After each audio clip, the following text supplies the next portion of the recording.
إنا نحن نزلنا الذكر وإنا له لحافظون. أعوذ بالله من الشيطان الرجيم. بسم الله الرحمن الرحيم. يا أيها المدثر قم فأنذر وربك فكبر وثيابك فطهر والرجز فاهجر ولا تمنن تستكثر ولربك فاصبر فإذا نقر في الناقور فذلك يومئذ يوم عسير على الكافرين غير يسير. صدق اللہ العلی العظیم. یہاں سے سورہ مدثر شروع ہو رہی ہے. یہ سورت بھی مکی ہے، مکہ مکرمہ میں یعنی ہجرت سے پہلے نازل ہوئی، اور قرآن پاک کی جو سب سے پہلے والی نازل ہونے والی چند سورتیں ہیں ان میں یہ بھی ہے. سورہ اقرا ہے، سورہ فاتحہ ہے، سورہ قلم، سورہ مزمل، مدثر، یہ ساری پہلے مرحلے کے اندر نازل ہوئی ہیں. اور اس سورت کے اندر 2 رکوع ہیں، 56 آیتیں ہیں، 255 الفاظ ہیں، 1010 حرف ہیں. اور اس سورت کے اندر بھی اللہ تعالیٰ نے رسول اللہ صلی اللہ علیہ وسلم کا تذکرہ فرمایا، اور دین کو ٹھکرانے والے، دین سے منہ موڑنے والے یا پیغمبر کریم صلی اللہ علیہ وسلم کو کسی طرح سے تنگ کرنے والے، ان کا انجام کیا ہوگا اس کا تذکرہ ہے. اور اللہ تبارک و تعالیٰ نے کچھ اپنی نعمتوں کا تذکرہ فرمایا کہ میں نے آپ کو یہ کچھ دیا، پھر بھی تم اگر نافرمانی کرتے ہو تو عنقریب اللہ رب العالمین کی طرف سے پکڑ آئے گی، اور اس پکڑ سے کوئی بچ نہیں سکتا.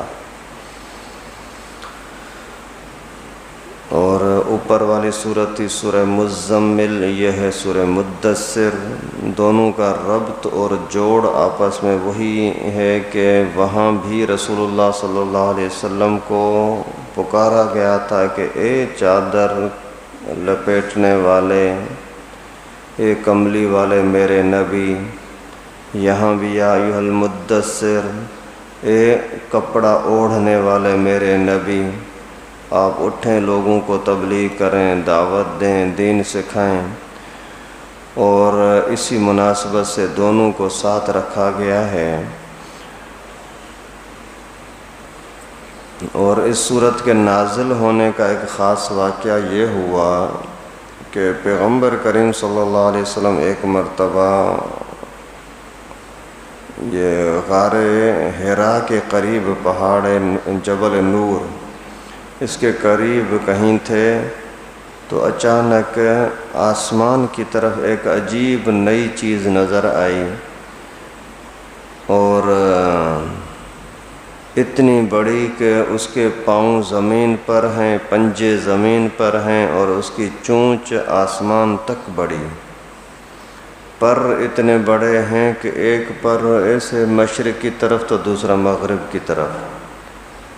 تو پیغمبر کریم صلی اللہ علیہ وسلم کو خوف سا محسوس ہوا کہ یہ کیا ہے، کیا ہو رہا ہے. تو بہت زیادہ خوف ہوا، اور گھر میں جیسے تشریف لائے تو آ کر کے اپنے اہلیہ سے بی بی خدیجۃ الکبریٰ رضی اللہ تعالی عنہا سے فرمایا کہ مجھے کپ کپی ہو رہی ہے، سردی لگ رہی ہے، خوف سا محسوس ہو رہا ہے، مجھے کوئی چادر پہنا دو. تو ام المومنین سیدہ خدیجۃ الکبریٰ رضی اللہ تعالی عنہا نے پیغمبر کریم کو کپڑے وغیرہ کے ساتھ ڈھانپ لیا اور اوڑھ لیا. تو پھر کچھ عرصے کے بعد اللہ تعالیٰ نے یہ آیت نازل فرمائی کہ اے کپڑا اوڑھنے والے میرے نبی، اے چادر اوڑھنے والے، اٹھیں، آپ اپنا دین کا کام کریں. آپ اگر سوئے رہیں گے، بیٹھے رہیں گے تو دین کا پیغام کون پہنچائے گا؟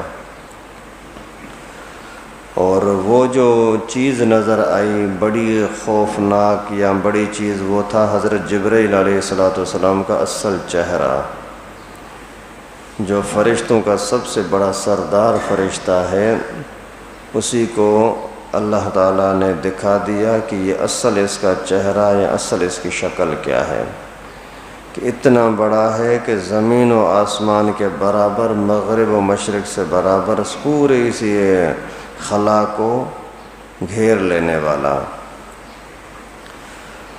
اور جب پیغمبر کریم کے پاس حضرت جبرائیل آتے تھے تو وہ پھر انسان کی شکل میں ہو کر کے آتے تھے، تاکہ بات چیت کرنا بھی آسان ہو جائے اور ایک دوسرے کے ساتھ حال و احوال کرنا، اللہ تعالیٰ کا پیغام پہنچانا، پھر وہ پیغام پیغمبر کریم کے دل میں پہنچانا، اس لیے وہ انسان کی شکل میں آتے تھے۔ ایک صحابی ہے، اس کا نام تھا حضرت دحیہ کلبی، دحیہ، اور حضرت جبرائیل انسانوں کی شکل میں جب آتے تھے تو اسی حضرت دحیہ کی صورت میں آتے تھے اور بہت ہی حسین تھے۔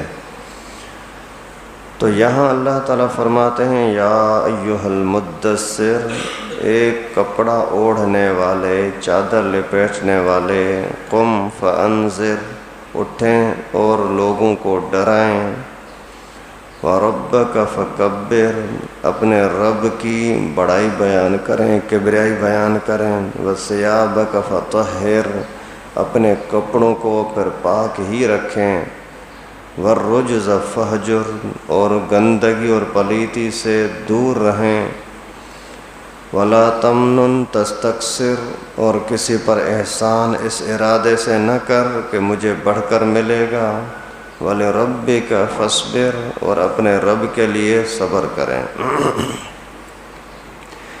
یہاں بھی اللہ تعالیٰ نے نام نہیں لیا، اسی پیارے انداز کے ساتھ پکارا جو انداز پیغمبر کریم تھا۔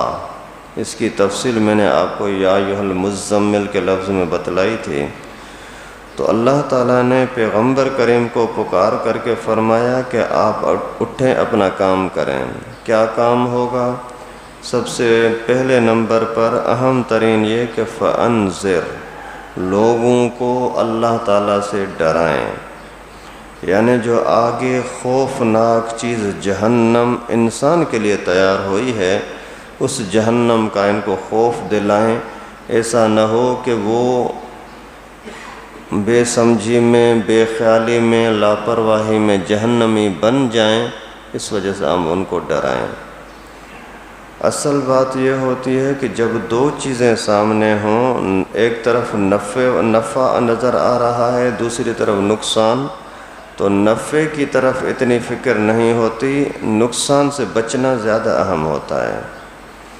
مثال کے طور پر اگر اللہ نہ کرے کسی گھر میں آگ بھی لگی ہے اور دوسری طرف دکان پر گاہک بھی آئے ہیں کاروبار کے لیے، وہاں نفع ہو رہا ہے، پیسے مل رہے ہیں، یہاں آگ لگی ہے، گھر جل رہا ہے، تو کوئی دکان کی طرف نہیں جائے گا، کوئی پیسے کمانے کے لیے نہیں جاتا، سب سے پہلے بھاگتا ہے کہ میں آگ بجھاؤں تاکہ میرا نقصان نہ ہو۔ اسی طریقے سے قرآن پاک میں بھی زیادہ تر جو اہمیت کے ساتھ بتلائی گئی ہے چیز وہ یہی کہ اپنے آپ کو عذاب سے بچاؤ۔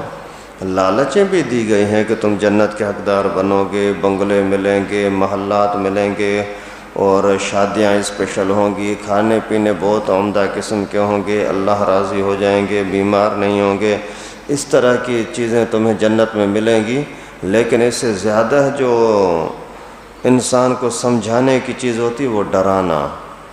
بھائی آپ کو سامنے سانپ نظر آئیں گے، بچھو نظر آئیں گے، آگ ہوگی، ہتھوڑے ہوں گے، اور جہنم میں گرو گے، کھانے پینے کو کچھ نہیں ملے گا، بڑی مصیبتیں ہوں گی، بڑے عذاب ہوں گے، اللہ ناراض ہوگا، اللہ تعالیٰ تمہیں دیکھے گا تک نہیں، تم پسینوں میں ڈوبے ہوں گے، گندگی اور پیپ کو کھانا پینا پڑے گا، کانٹے منہ میں ڈالنے پڑیں گے۔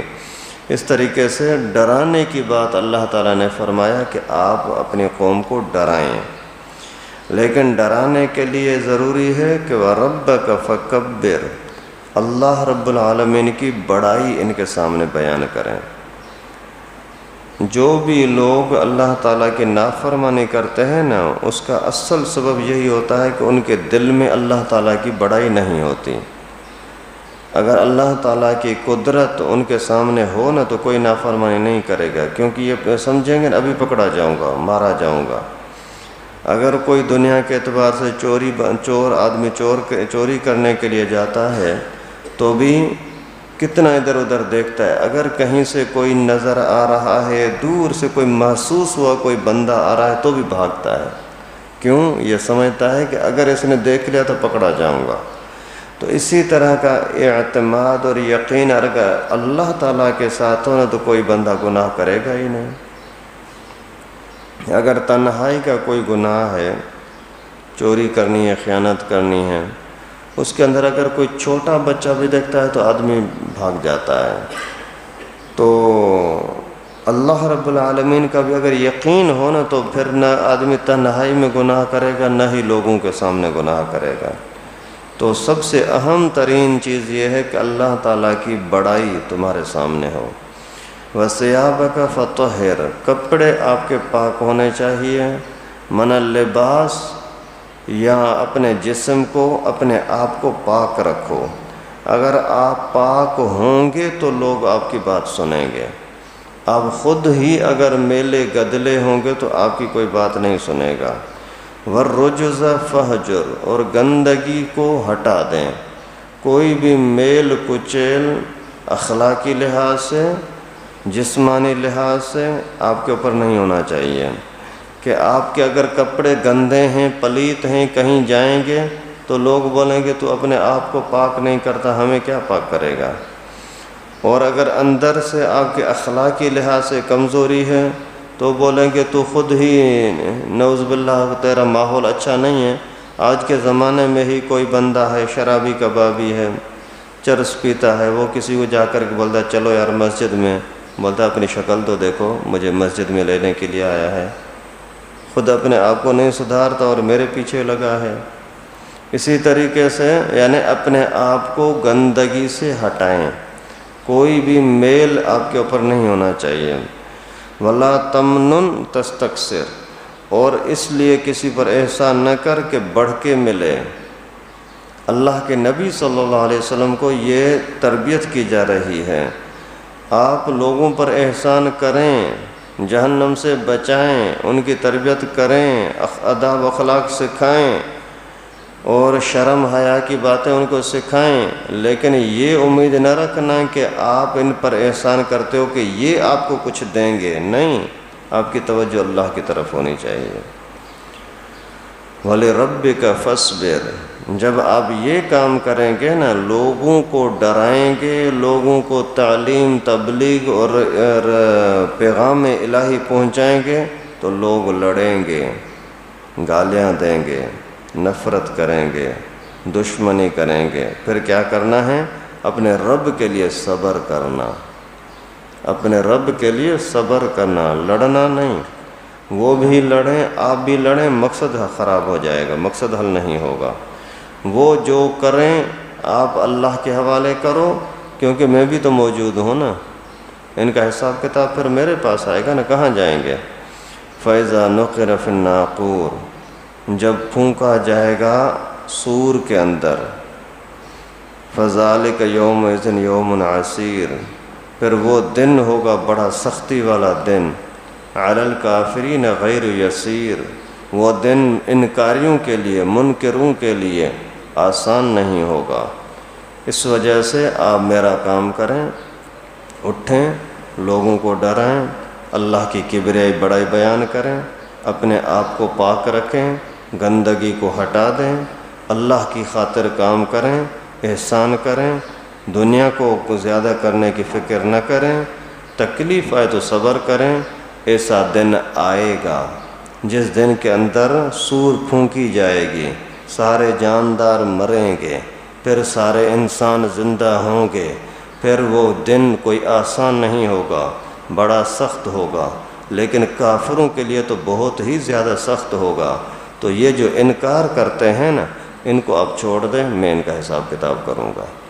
بالکل یہی چیزیں پھر ہمارے لیے بھی ہیں، قیامت تک کے آنے والے مسلمانوں کے لیے بھی ہیں، کہ آپ کی بھی ذمہ داری ہے کہ لوگوں کو دین سکھائیں، اللہ کی بڑائی بیان کریں، اپنے آپ کو بھی پاک رکھیں، گندگی بھی ہٹا دیں، پلیت نہ رہیں، اور لوگوں سے کوئی لالچ نہ رکھیں، اور اگر تکلیف ملتی ہے، کوئی آپ کو طعنے دیتا ہے تو صبر کریں، حساب کتاب اللہ تعالیٰ کے پاس ہوگا۔